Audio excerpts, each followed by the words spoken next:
우리 함께 사도신경 고백하시겠습니다. 전능하사 천지를 만드신 하나님 아버지를 내가 믿사오며 그 외아들 우리 주 예수 그리스도를 믿사오니 이는 성령으로 잉태하사 동정녀 마리아에게 나시고 본디오 빌라도에게 고난을 받으사 십자가에 못 박혀 죽으시고 장사한 지 사흘 만에 죽은 자 가운데서 다시 살아나시며 하늘에 오르사 전능하신 하나님 우편에 앉아 계시다가 저리로서 산 자와 죽은 자를 심판하러 오시리라. 성령을 믿사오며 거룩한 공예와 성도가 서로 교통하는 것과 죄를 사하여 주시는 것과 몸이 다시 사는 것과 영원히 사는 것을 믿사옵나이다. 아멘. 우리 사도행전 17장에서 보겠습니다.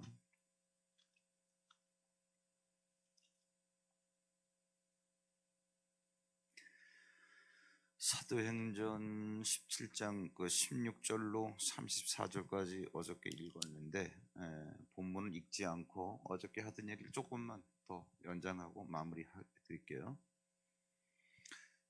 어저께 드린 말씀은 드릴래 해서 드린 게 아니라 하다 보니까 이게 된 건데, 하다 보니까 굉장히 중요한 거예요. 성경을 대할 때 성경 자체가 헬라어로 기록되어 있건 그 문자가 히브리어로 기록되어 있건, 구약은 히브리어, 그 다음에 신약은 헬라어로 기록이 되어 있죠. 왜 헬라어가 헬라어로 기록이 되어 있냐?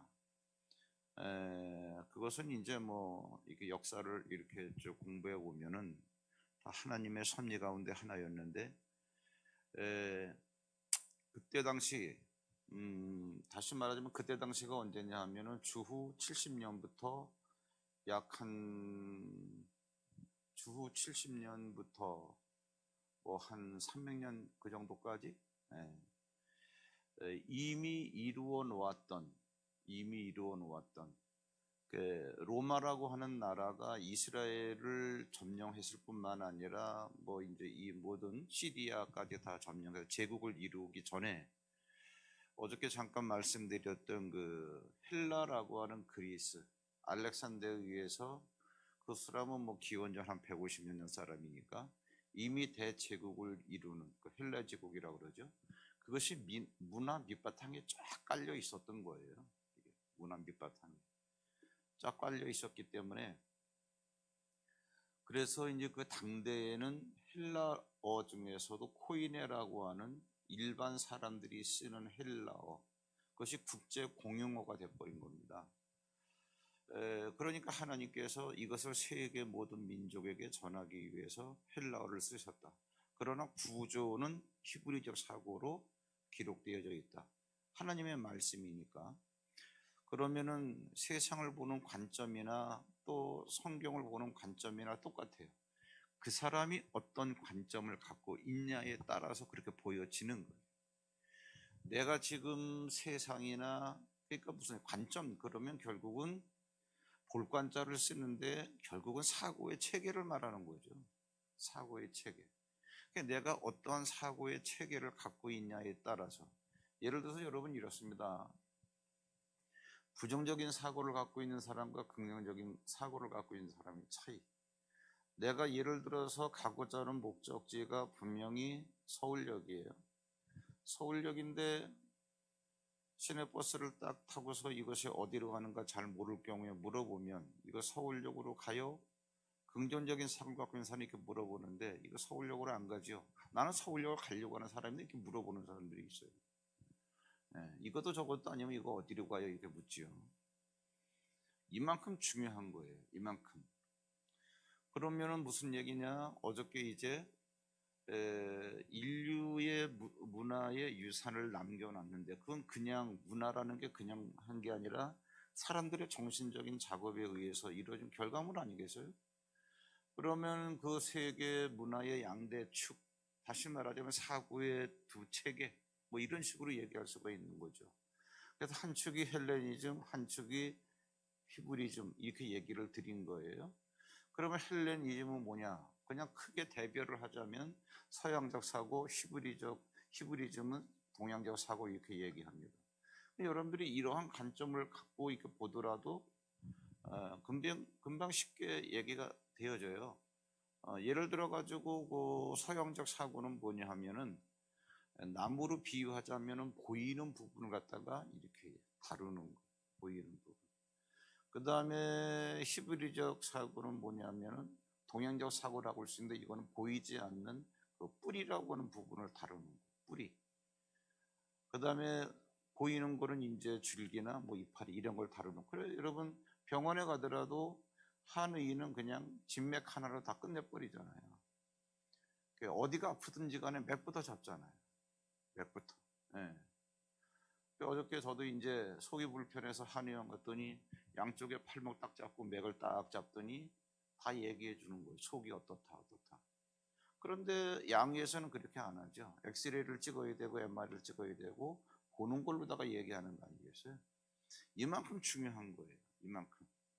우리 사회를 이루고 있는 이 모든 것들은 다 뭐 엑스레이가 있다, MRI가 있다, 뭐 한의원에 가서 뭐 맥을 잡았다 그럴지 모르겠지만 세상에 쫙 깔려 있는 그런 모든 문화의 유산을 딱 대별하자면 보이지 않는 정신 세계, 더군다나 어떻게 생각하느냐의 그 사고의 유형, 그거에 의해서 계속 사람들이 그 생각을 따라 움직이다 보니까 그 움직임 발자취에 남아 있는 게 문화의 유산이라는 거예요. 그렇게 되어지는 거예요. 그러면 성경이라고 하는 것은 여러분 그렇습니다. 성경이라고 하는 것도 하나님의 말씀이기 때문에 하나님께서 유대인, 히브리인, 이스라엘 사람 같은 얘기죠. 그리고 하나님께서 히브리인들에게 주셨기 때문에 성경은 하나님과 히브리 사람들과의 소통의 도구예요. 그럼 아버지가 하는 말을 아들이 알아듣, 그래 그 아버지의 그 아들 아니겠어요? 그러면 뭐냐, 아버지가 이렇게 말씀하시면 왜 그렇게 말씀하시는구나 이유를 알아들어야 소통이 될 거 아니겠어요? 그 사고 체계가 다르면 얘기가 안 되죠. 예, 속의 경읽기밖에 안 되는 거예요. 많은 경우에 그래서 성경이 속의 경읽기식으로 끝나는 거예요.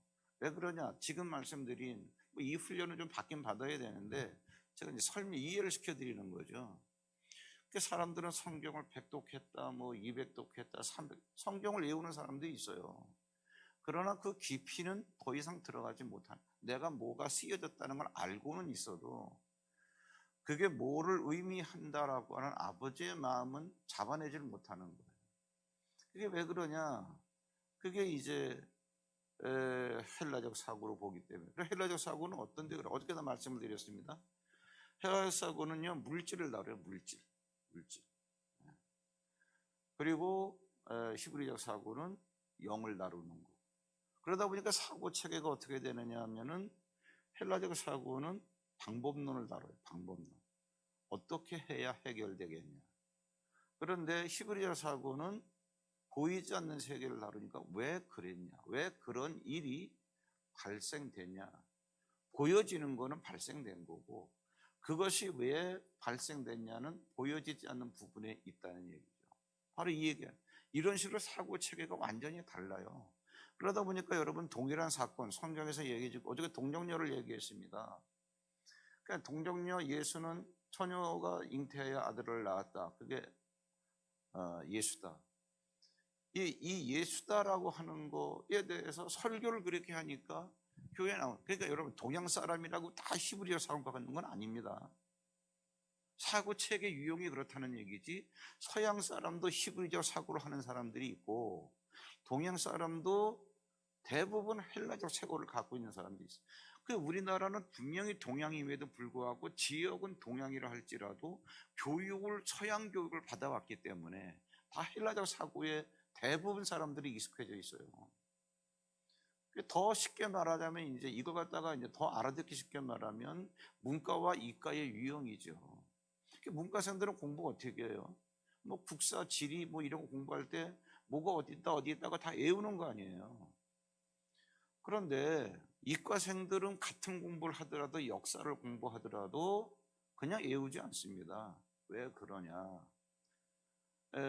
토지 제도에 있어서도 각 우리나라의 뭐 삼국시대, 조선시대 뭐 이렇게 나눌 때 뭐 토지 제도만 하더라도 정전법이니 과전법이니 굉장히 많잖아요. 뭐 균역법이니 이런 것들을 가지고 얘기할 때 그냥 문과생들은 제가 볼 땐 그래요. 애운다고. 진도는 굉장히 빠르죠.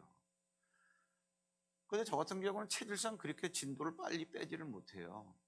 정전법이 뜻이 뭔가에 대해서 의의를 정확하게 설정을 하고 개념을 파악한 다음에 그러면은 거기에 대해서 파생되는 것들이 굉장히 많아요. 왜 그 시대에 정전법이 필요했는가? 사회 제도와 사회 상황이 이랬기 때문에 이런 것들이 다 이제 자연스럽게 이해가 되어지는 거예요. 그러면은 처녀가 잉태하여 아들을 낳았다. 그러면 헬라적 사고로 하면 어떻게 처녀가 아기를 낳을 수 있겠냐?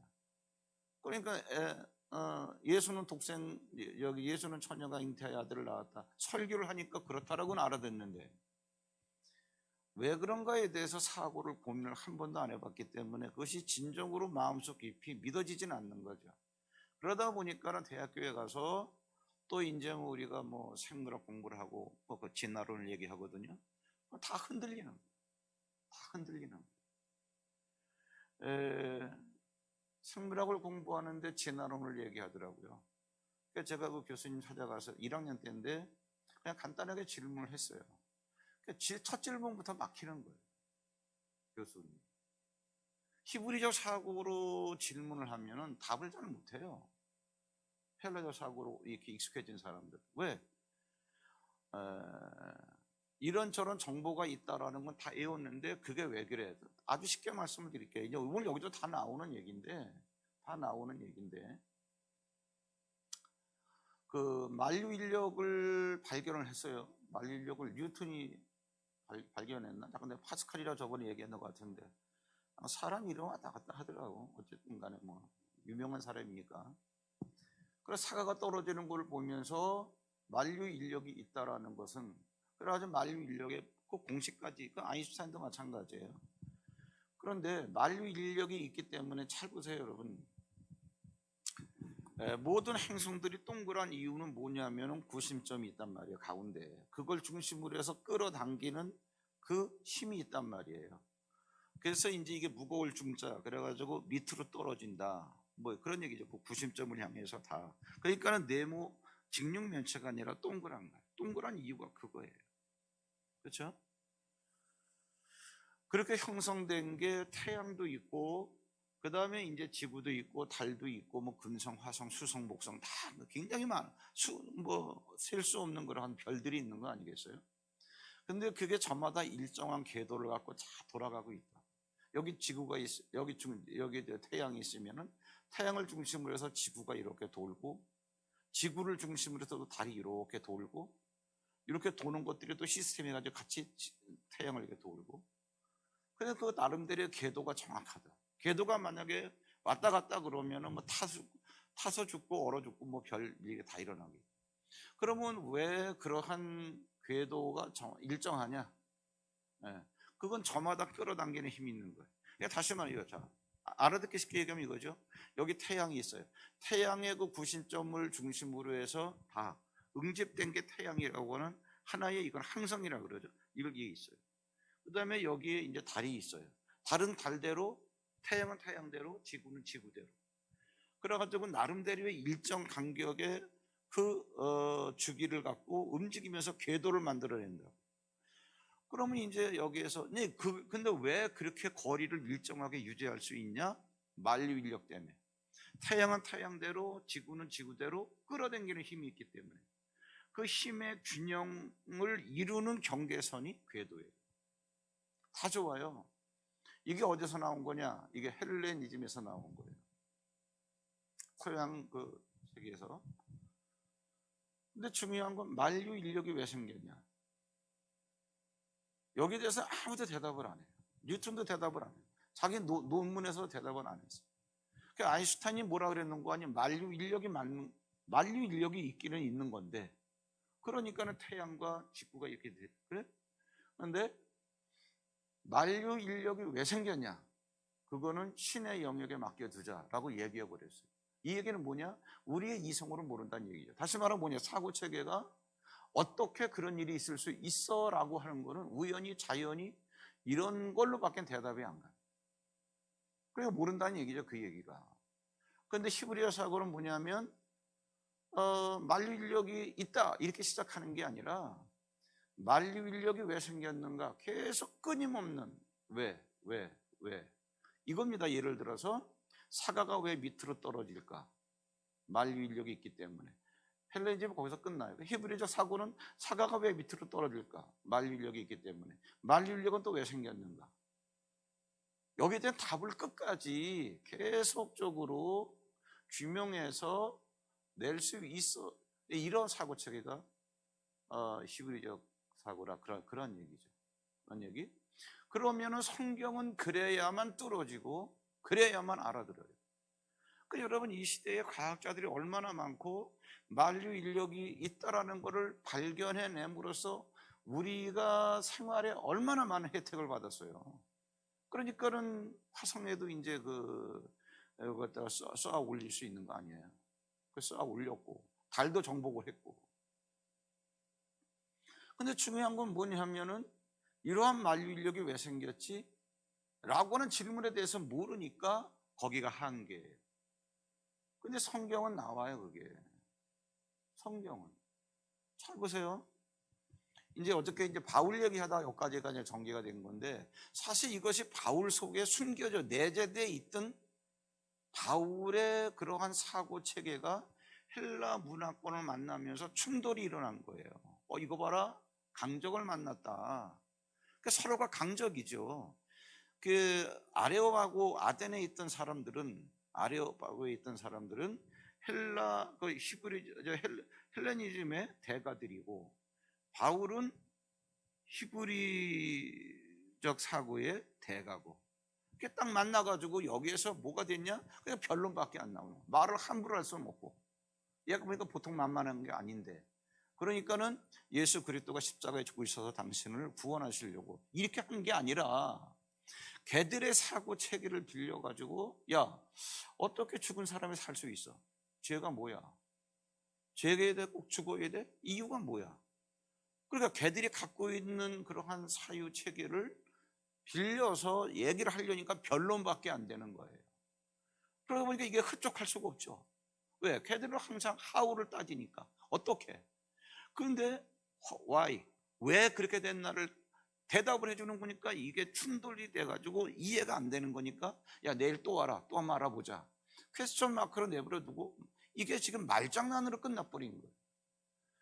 바울이 내가 여기서 이렇게 많은 말씀을 전했지만 얻은 게 뭔가 라고 하는 것 때문에 이제 오늘 이제 읽지 않았습니다. 18장으로 넘어가면 고린도로 바로 건너가는 거예요. 고린도에 가서 그 마음이 어땠냐?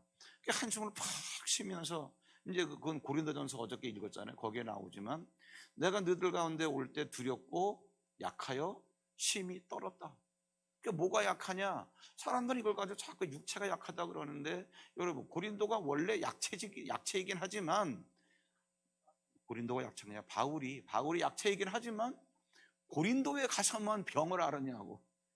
그 사람은 항상 몸이 약한 사람이에요. 근데 왜 고린도 지방에 갔을 때 약하여 떨었다 그러는? 그게 아니고 아덴에서 뭐 졌다 이겼다 말할 수 없는데 하나님의 원대한 프로젝트를 갖고 가서 그렇게 심혈을 기울여서 정말 멋지게 복음을 전했으면 수많은 영혼들을 추수해야 되는데 그러지 못했다.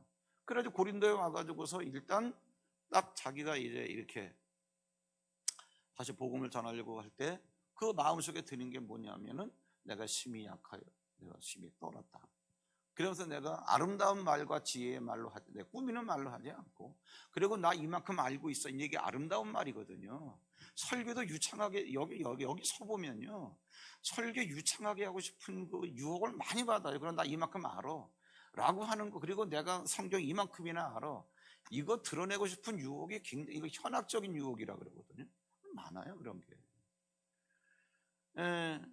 이제 이런 부분들 때문에 다들 실수를 하는 거죠. 그러니까 바울이 내가 다시는 아름다운 말이나 지혜의 말, 뭐냐, 우리 이만큼 알아? 그게 다 헬라철에서 나온 거 아니에요? 너들 이런 거 알아? 그래서 그들이 시간을 어디다 쓰는 거 하니? 새로운 지식을 이렇게 그거에 달리 시간을 안 쓴다고 어떻게 나와 있잖아요. 그런 사람들이에요. 그런 사람들에게 예수를 전하려고 하다 보니까 그 사람들 사유 체계에 맞게끔 읽었다. 그래서 성경은 뭐라 그러냐? 예수를 변론했다. 예수는 변론하는 게 아니에요. 지금 여러분, 이게 지금 다 우리들의 이야기를 하고 있는 건데, 우리가 세상을 살아갈 때도 도대체 어떠한 사고 체계를 갖고 살아가느냐, 방법론을 따라가다 보면요 가랭이 찢어져요. 부동산을 사야 돼 말아야 돼, 뭐 이런 얘기. 왜? 이게 뭐 정부가 무슨 뭐 부동산 대책 이게 널뛰기식으로 다 하잖아요. 이런 말 하고 저런 말 하고, 뭐 이게 다 헬레적 사고란 말이에요. 정신을 못 차리는 거죠. 네. 자, 이러면 또 얘기가 길어지니까 아까 했던 얘기 제가 성경으로 몇 가지 샘플을 보여드리고 마무리 해드릴게요. 창세기 1장을 봐보세요.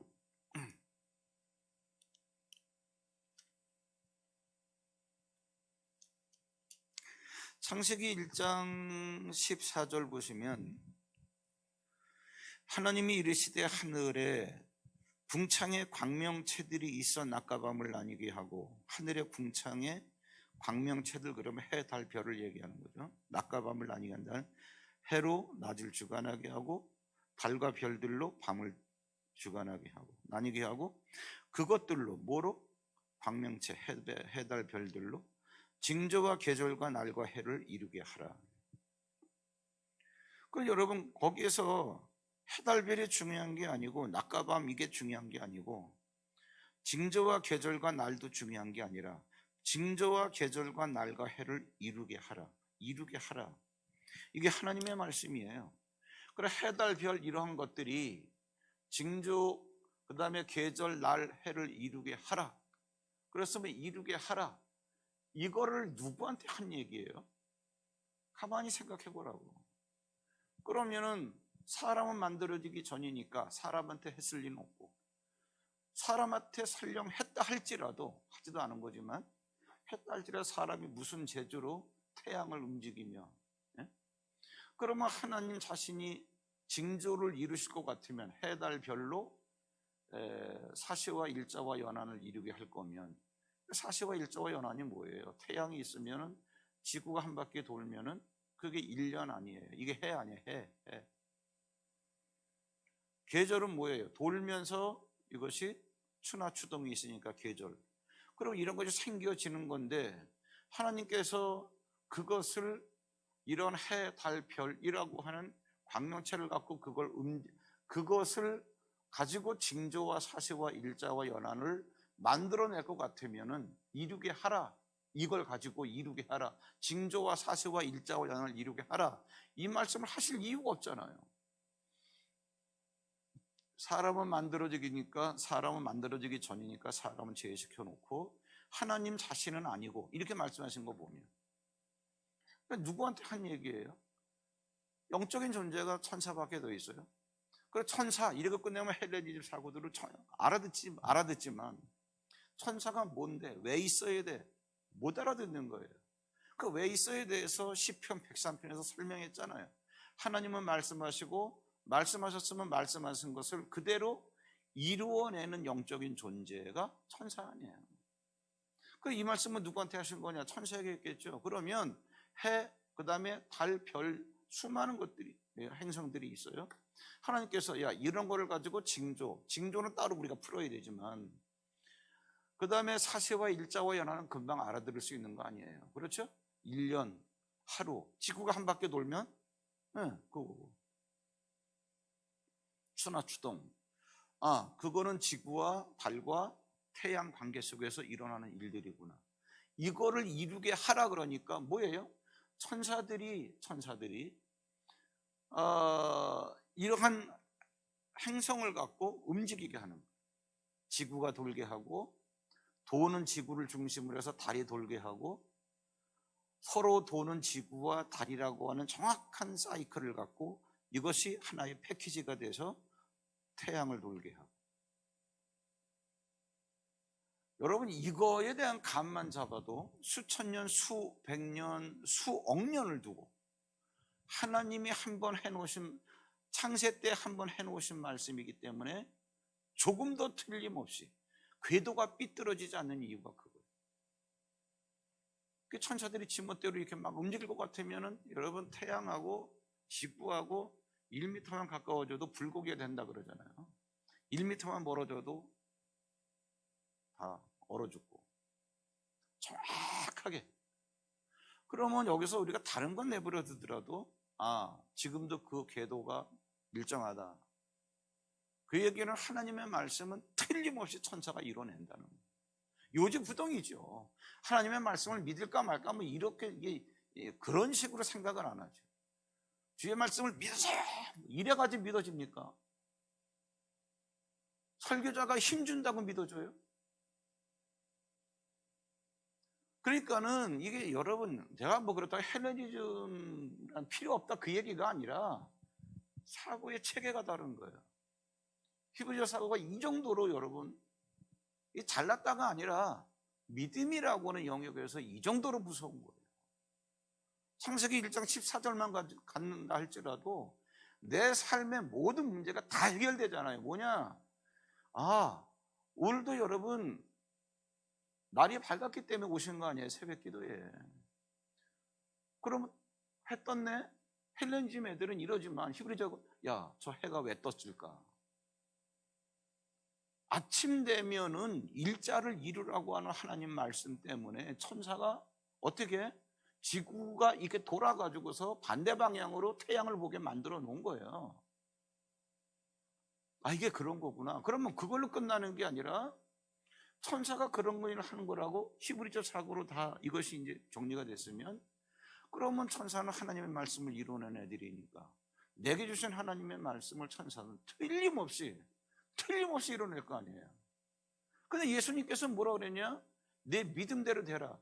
모든 구원에 대한 거, 병이 낫는 거. 바디메오가 눈 감겼잖아요. 무엇을 해주기를 원하느냐? 주여 보기를 원합니다. 네가 갖고 있는 믿음대로 되라. 그 믿음이 존재를 만들어내는 거란 말이에요. 그 믿음은 어디서 나오는 거예요? 로마서 10장에 보면은 들음에서 나옵니다. 뭐를? 예수 그리스도의 말씀을 들으면서. 그러면은 이걸 깨달았으면은 나한테 하신 말씀, 그걸 내가 이제는 믿으면, 확고부동하게 믿어버리면 그것이 이루어지는 거 아니에요. 이렇게 되어지는 거예요. 이렇게. 그런데 만류 인력이 있다는 걸 발견한 사람, 왜? 있다는 거는 보이는 거니까 실험에 의해서, 뭐에 의해서? 과학적인 방법으로 다 했죠. 역사를 가지고 얘기하더라도 여러분 간단합니다. 중세시대 때가 교회가 역사를 주도했던 얘기 아니에요. 그러다가 우리가 암흑시대라 그럽니다. 왜 그러냐면 말씀을 갖고 있는 종교가 캐톨릭이 잘 했어야 되는데, 원래 돈이 많이 생기면 교회도 그래요. 안식하려고 그러고. 그래가지고 여러분, 우리나라 불교가 왜 망했냐, 뭐 어디 한번 보면 누가 그러더라고. 중이 뚱뚱해지면서 망했다는 거예요. 그러니까 여러분, 중은 본질적으로 뚱뚱해질 수가 없습니다. 108배 해야 되잖아, 매일같이. 큰 절을 FM으로 108번을 하려고 그래 보세요. 뱃살 다 빠집니다. 탁발해야 될 거 아니야. 매일같이 다니면서 쌀 얻어야 될 거 아니야. 누가 잘 주나요? 먹을 만큼 그거 얻으려면 하루 종일 돌아다녀야 되는데, 땀 흘리고 돌아다니고 108배를 해야지 살찔. 근데 사람들이 시주하는 그런 절에 들어가요. 부절에 전성기에. 그러니까 교회도 똑같아요. 수도원. 나중에 뭐예요? 권력이 생기니까. 무슨 얘기냐면은, 옛날에는 기독교를 갖다가 돈 없는 사람들이 너무 방대하지 않은가? 방대해?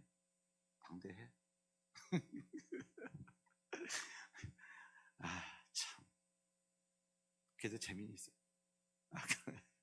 빨리 끝낼게. 이런 게 이제 여러분들 성경을 읽을 때 이제 인프라가 되는 거예요. 밑자산이 되는 거예요.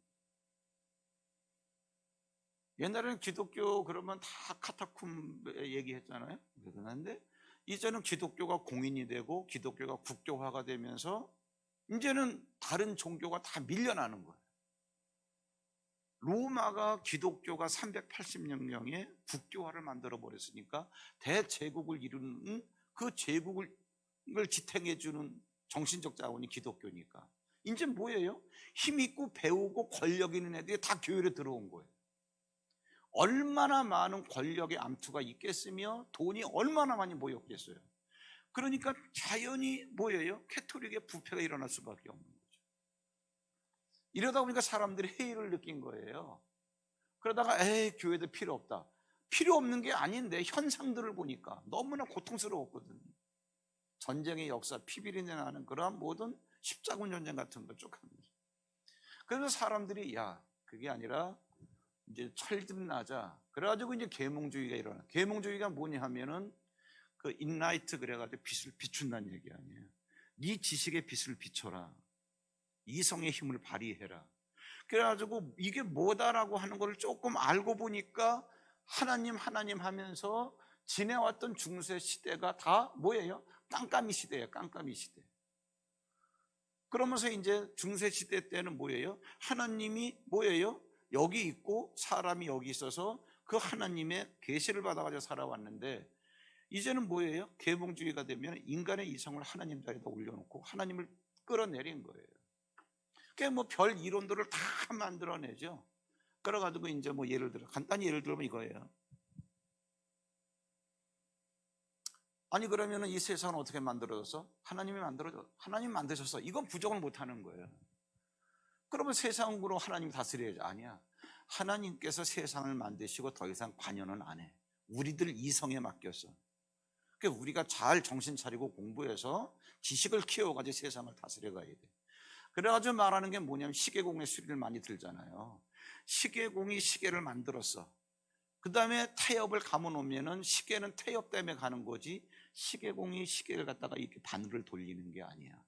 하나님이 세상을 만드셨어. 만들어 놓으신 다음에 인간에게 맡긴 거예요. 그렇게 빨리 우리가 공부를 많이 해요. 이런 줄 알고 이 계몽주의가 어떻게 쭉 그때가 한 1500년 되니까 한 700년을 살아온 거 아니에요. 그렇죠? 그러다 보니까 원자폭탄 나오지, 다이너마이트 나오지, 1차 대전, 2차 대전 겪으면서 야, 우리가 머리 믿고 살자라고 인간이 세상의 중심이 돼서 살아왔는데 우리가 우리를 죽이고 모든 경제 다 망가뜨리고 네. 그래가지고 폭약 갖고서 사람 죽이는 살상 무기를 만들어버리고 세상을 다 무너뜨려 버렸잖아요. 폐허가 된 전쟁터를 바라보면서 사람들이 하는 질문이 자연적으로 나온 거죠. 하나님 우리는 어디로 가야 됩니까? 다시 돌아가는 거 아니에요. 네. 뭐 이런 게 이제 다 뭐냐면 제가 왜 이런 말씀을 드리느냐 하면은 결국은 눈에 안 보이는 헬레니즘과 헤브라이즘의 사고체계 유형에서 나온 거더라 그러한 얘기죠. 바로 이런 얘기하는 거예요.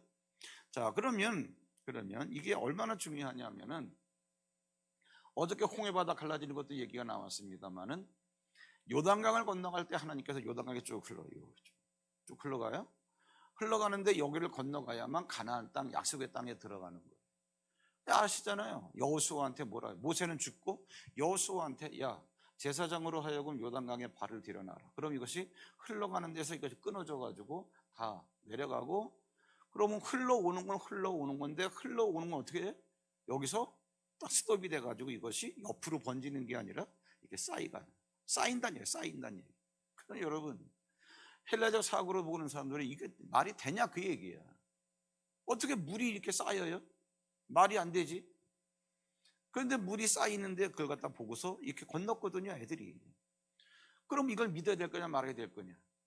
헬라적 유형은 안 믿죠. 그러니까 그거를 정당화시키기 위해서 별 얘기를 다 꺼내놓습니다. 야, 그 쌓여서리라가 진짜 싼 게 아니라 왜 이렇게 표현을 해놨냐. 뭐를 우리에게 어떤 메시지를 주시려고. 물은 자연적으로 옆으로 이렇게 번져갔지만 쌓였다라고 얘기하는 것. 뭐 그래서 별 얘기를 다 하잖아요. 그런데 히브리적 사고하는 사람은 뭐냐? 왜 물이 쌓여야 되는가? 답이 나오죠. 거기에. 뭐냐? 쌓일 수가 없는 물이에요. 끊어지는 건 억지로 끊어진다 할지라도 뭐 수로를 바꾸면 물이 끊어지는 거 아니겠어요? 그 다음에 헬라적 사고는 물이 번지는 거죠. 그러면 헬라적 사고 가진 애들도 받아들이는데 부담이 없는 거예요. 이게 흘러오던 물이 일로 이렇게 해가지고 그 여기는 끊어진 게 되니까 이로 건너가요. 이런 얘기예요. 근데 이게 쌓여야 되냐? 왜 쌓여야 되느냐? 하나님께서 말씀하셨기 때문에 가나안 들어가기 직전에 이 사건이 왜 있냐? 쌓여 선다. 도대체 그렇게 되어질 수 없는 건데 하나님께서 쌓이리라 라고 말씀하셨기 때문에 천사들이 흐르는 물을 딱 잡아가지고 이렇게 차곡차곡 쌓는다. 그래서 이런 일이 되어지는 거다. 이게 히브리서 사고로 보면 이게 답이 나오는 거예요. 이 얘기를 갖다가 왜 가나안 땅에 들어가기 직전에 왜 이렇게 하시느냐? 잘 보세요. 가나안 땅 여기 요단강이야. 들어가면 건너가면 가나안 땅이야. 여기는 뭐예요? 광야야. 광야에서 하나님께서 모세에게 뭐라고 말씀하신 거예요? 야, 너희들이 적과 꿀이 흐르는 약속의 땅에 들어가면은 말씀에 순종하면 복이고 말씀에 불순종하면 저주야. 그리고 복 받는 땅, 저주 받는 땅이 따로따로 있는 게 아니에요. 말씀을 따라가면 순종하는 자리에 있으면 그 자리가 복 받는 자리고, 가나안 땅은 그렇게 살아가는 땅이야, 알아? 그래서 그 땅에 들어가기 전에 뭐예요? 물이 흘러오네 쌓여지리라. 너 이거 믿으라 그 얘기예요. 하나님께 말씀해 주셨기 때문에 해놓으신 말씀을 천사들이 이루어간다. 그럼 광야에서 해놓으신 말씀을 갖고 너희들이 가나안 땅에 들어가서 너희들이 그 말씀대로 순종하면 복을 받는다라고 하나님이 말씀해 주셨기 때문에 그 말씀을 천사들이 이루어내서 네가 있는 땅이 아무리 척박한 땅이라 할지라도 복을 갖다가 준다 그 얘기예요. 여러분 예레미야서나 이사야서나 이런 데 읽어보면 너희들이 하나님의 말씀을 배반하고 우리는 애굽으로 가겠다 그러면 칼과 전염병과 기근이 너희들을 따라간다 그러죠. 가만히 깨달아 보시라고. 내가 갔더니 기근이 든 땅이야. 내가 갔더니 전쟁이 나는 땅이야. 그게 아니라 너희들이 하나님의 말씀을 불순종하고 가면은 칼과 기근과 전쟁이 따라가. 그건 너희들이 아무리 여기는 안전한 땅이야 하고 가더라도 칼이 너희들을 따라가서 너를 죽인다는 얘기예요. 말씀의 구조를 잘 보시라고.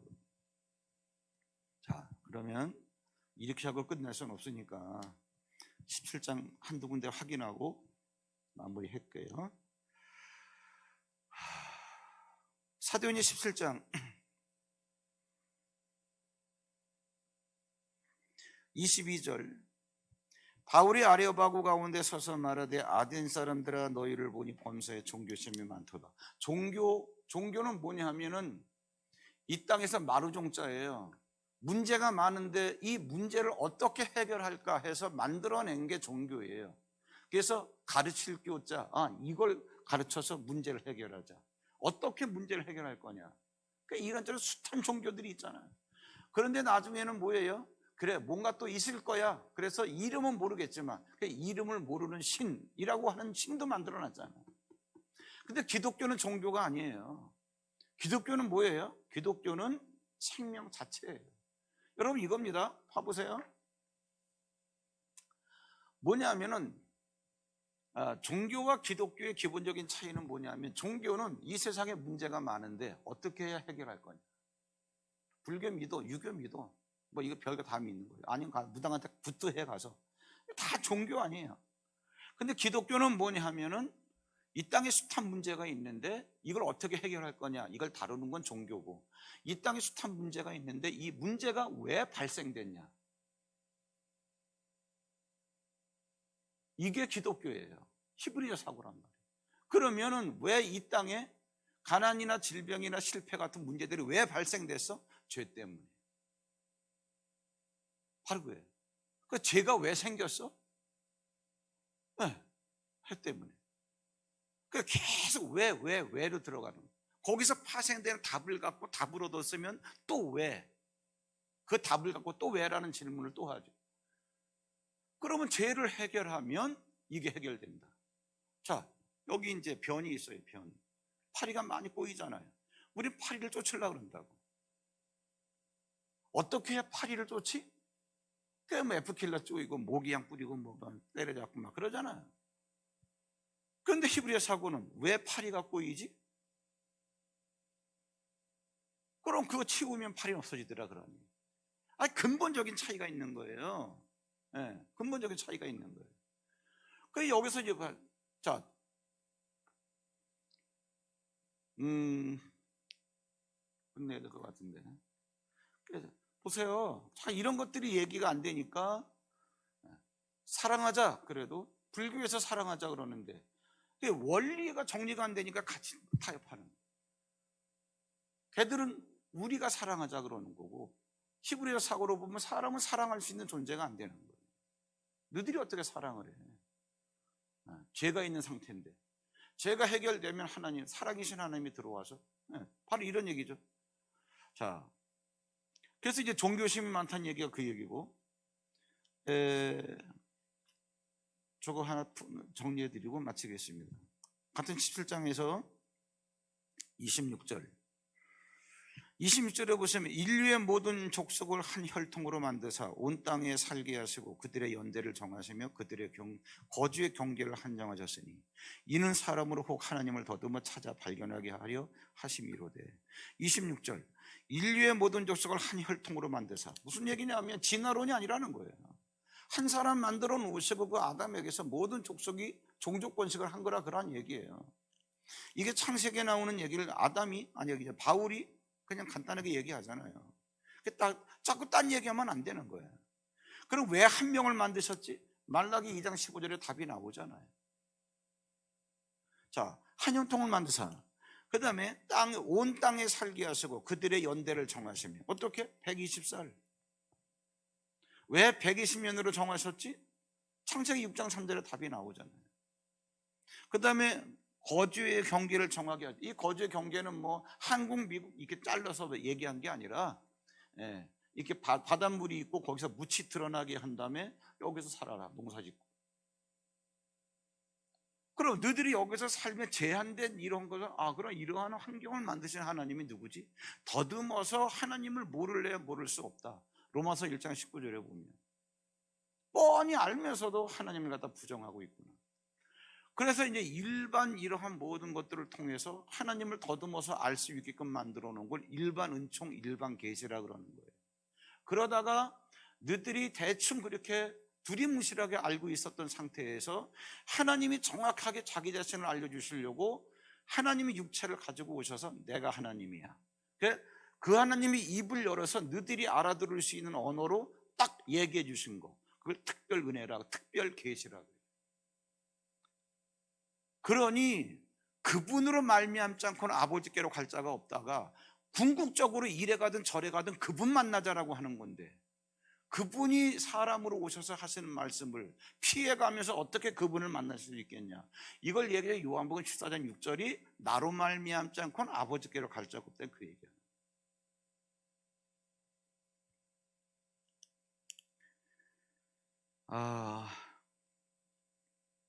뭐 어떻게 끝내야 되겠는데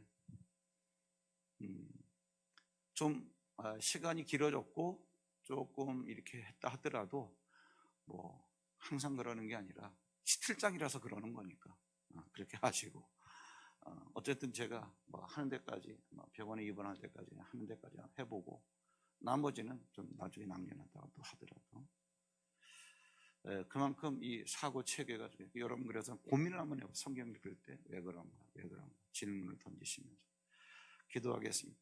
하나님 아버지 감사합니다. 오늘 아침에도 저희들 주의 전에 나와서 주의 말씀을 듣게 하셨는데 하나님 정말 예수 그리스도는 타협하거나 변증하는 것이 아니라 생명 자체이기 때문에 내게 있는 생명을 있는 그대로 우리가 누릴 수 있으며 상대방에게 있는 그대로 던져줄 수 있는 우리의 삶의 스타일을 만들 수 있도록 인도하여 주시옵소서. 오늘도 주 앞에 귀한 1000번제를 준비했습니다. 주께서 받으시고 예물이 쓰여지는 곳에서 예물을 드리는 믿음을 보시고 하나님의 일하심을 경험하게 하옵소서. 예수님의 이름으로 감사하고 축복 기도하옵나이다. 아멘. 하늘에 계신 우리 아버지여, 이름이 거룩히 여김을 받으시오며 나라 임하옵시며 뜻이 하늘에서 이룬 것 같이 땅에서도 이루어지이다. 오늘날 우리에게 일용할 양식을 주옵시고 우리가 우리에게 죄 지은 자를 사하여 준 것 같이 우리 죄를 사하여 주옵시고 우리를 시험에 들게 하지 마옵시고 다만 악에서 구하옵소서.